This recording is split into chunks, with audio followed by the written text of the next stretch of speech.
giving him the chance to lead the Sankirtan party and by giving him a role that to us seemed bigger than life. Prabhupada gave him the confidence to do things that he wanted to do as well. His classes were full of nectar. Come to Krishna consciousness, come take prasadam, come and worship Krishna, see Radha and Krishna, the transcendental couple. This is spiritual life.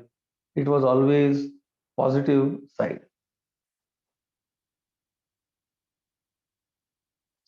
Another devotee, Raghunath Prabhu, remembers. So we went to Rath Yatra with Mohanananda and met Vishnujan Maharaj there. Mohanananda would tell stories about Vishnujana in the old days, how he would go out to street Sankirtan every day for 10 hours a day. He would beat on the mridanga until his hands were bloody and there were tears rolling down his chest. And still he would go on and on. He was like a legend. It seemed inconceivable that someone could do that, but he would do it every day. Shrikanta, the first time I heard Vishnujana chant, I had come home very late from book distribution, and he was in the temple chanting. I thought, my God, Prabhupada has come. I hadn't heard Vishnujana in person, but the voice was so sweet and transcendental, it had that Prabhupada like devotion. Now we go to the grand finale. Rath Yatra Day, June 27, 1971. Devotees from all over the country have arrived to celebrate the fifth annual Rath Yatra in America. There are many more devotees than last year. So everything is bigger and more enthusiastic. Prabhupada has been away from America almost a full year. Yet his society has grown by leaps and bounds during that time. Many new devotees are coming to see their spiritual master for the very first time, chanting an uproarious kirtan led by Vishnujana. Hundreds of devotees greet Srila Prabhupada at San Francisco International. Raghunath Prabhu remembers. People at the airport were dumbfounded at the intensity of the kirtan. As Prabhupada came down the corridor after this deplaning, the first person he saw was Vishnujan Swami. When Vishnujana saw Prabhupada, tears began rolling down his eyes. Prabhupada immediately walked over to Vishnujan and gave him the most joyous hug. His face just lit up when he saw Vishnujan. This year, everything is running smoothly and the Rath Yatra begins at noon as advertised. The festival has become an established event. So thousands of people are already at the entrance to Golden Gate Park to begin the procession. The parade to the beach last year was so long and it was always windy at the beach, making everyone feel cold.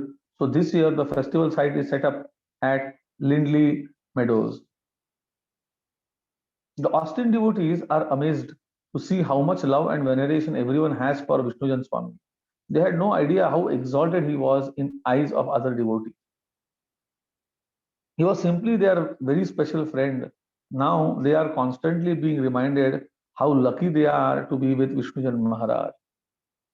Sri Galim Prabhu remembers.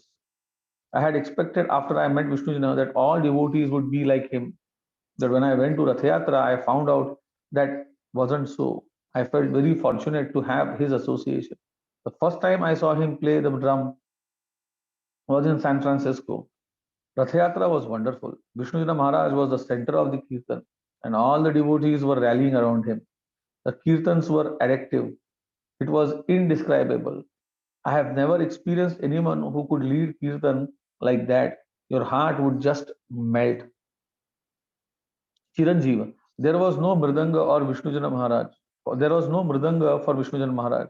The first drum they could find was this horribly beat up Mridanga that had almost no gobs left on it. They handed it up to him and he played it very happily, leading Kirtan in front of Srila Prabhupada on Subhadra's cart. Later, I tried to offer him a good Mridanga, but he was satisfied with what he was playing. He wasn't stopping. Raghunath Prabhu remembers. It was beyond comprehension to see and hear Vishnujan singing with such fervor and devotion that everyone swoons in ecstasy.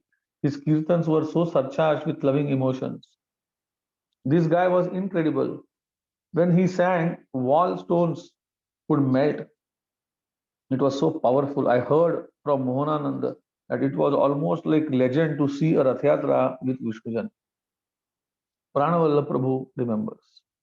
I was assigned to steer Subhadra's cart with Jayananda. Keshav was also there because it was Prabhupada's cart and Vishnujan's Kirtan was in front of that cart. There were huge crowds. This year they put so much into it, far beyond the year before. They distributed tons of prasadam. Oh, it was wonderful. Vishnujana also led kirtans on the stage. It was really a special time. After the parade, more than 10,000 people enjoy prasadam. Sitting on the grass in the warm midday sun at the meadows,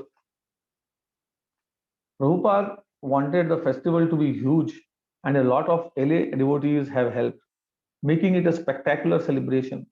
Following Prabhupada's address, the chief guest, the mayor of San Francisco, speaks highly about the movement, impressed with its basic ideals and principles. Sri Galim Prabhu remembers. Prabhupada gave a lecture that day on the verse from Bhagavad Gita, Rasoham Apsukanteya. He was saying how to see Krishna as a taste of water. That was the first time I had seen Prabhupada, and it was truly a wonderful occasion. I accepted him into my heart the first time I saw him. Later that evening, a meeting is held in Berkeley for all the temple leaders who are in town for Rath Yatra. 30 devotees attend, including Srila Prabhupada.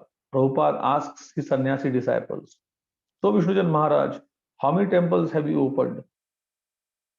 Vishnujan had been given an instruction to open 10 temples as a purification for the offense he was involved in at New Vrindavan. When he said that Prabhupada was God, he had opened Houston first and then Austin. Only two, Srila Prabhupada. Vishnujan whispers in a very humble voice, sounding as if he was crawling out from under a table. He had opened two temples in 6 months, yet he feels as if he hasn't done enough. You have to open another eight, Prabhupada replies. Meanwhile, back at Valencia Street, Jayananda is busy with his crew cleaning everything up and getting the temple back to normal. Jagadguru Prabhu remembers. Jayananda was organizing the kitchen cleanup in the temple.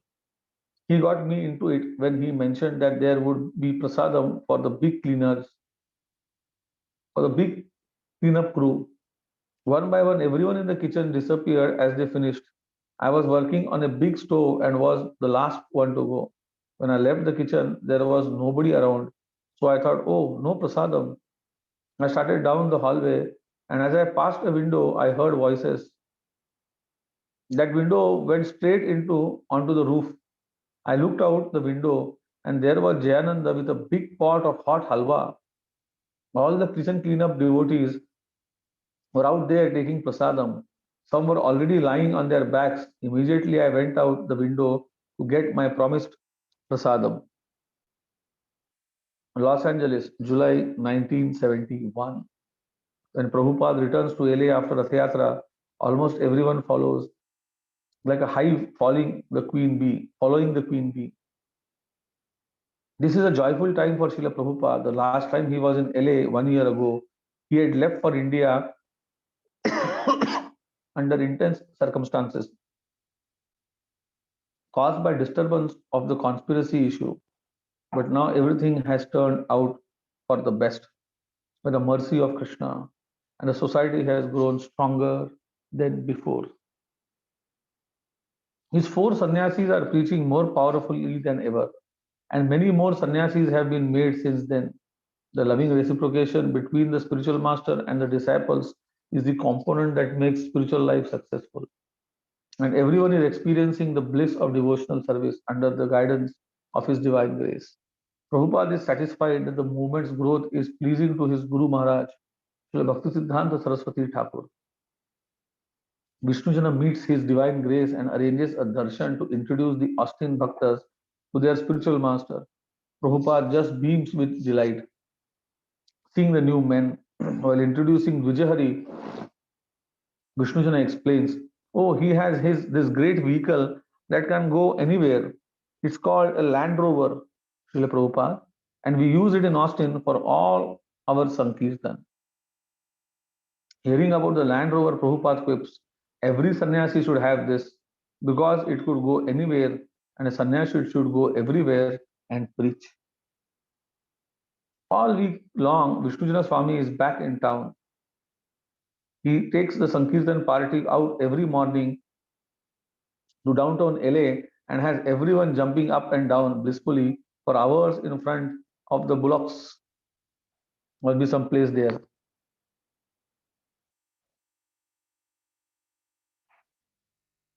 After evening aarti, he takes everybody out again to Westwood for more chanting, and then everybody runs over to Hollywood where Hair is still playing. Here is a band to chant until 10 o'clock and finally return home to New Dwarka, tired but exhilarated. Vishnujana knew his friendship with devotees from his brahmachari days. Toko Krishna invites him over for dinner at his apartment, and Sahadevi cooks up a big feast for him. As the older devotees are lavish in their praise, all the new Vaishnavas are also taken with Maharaj.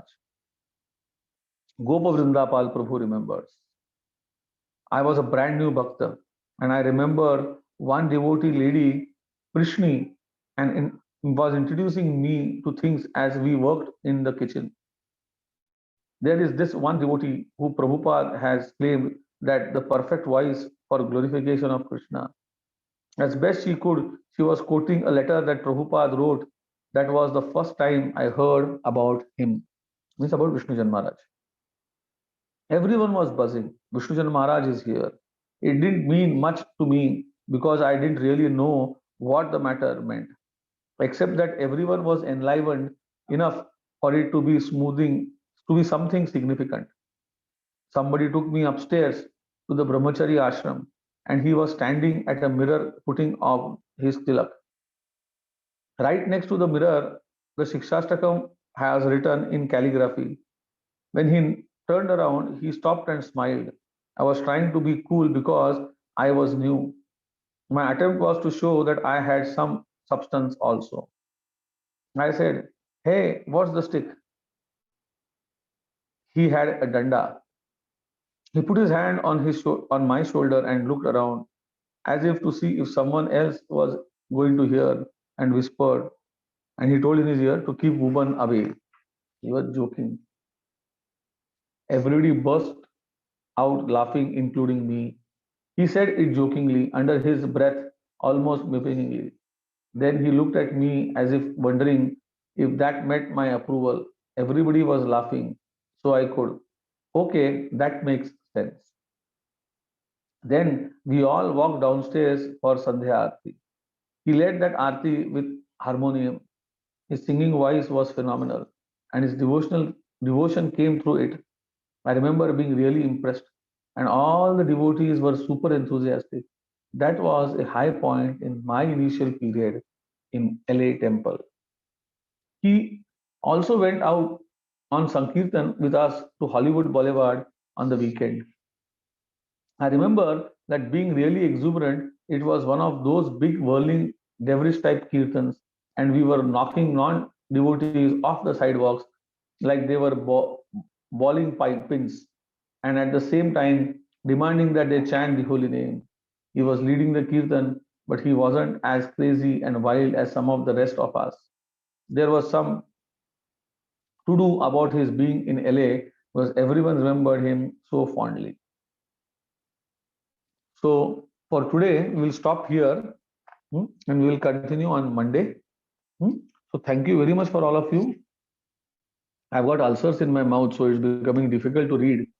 I've applied a lot of medicine, but it's not working. So thank you very much to all of you. We will meet on Monday for the reading to continue. Thank you very much. Hare Krishna. Now you could leave the meeting.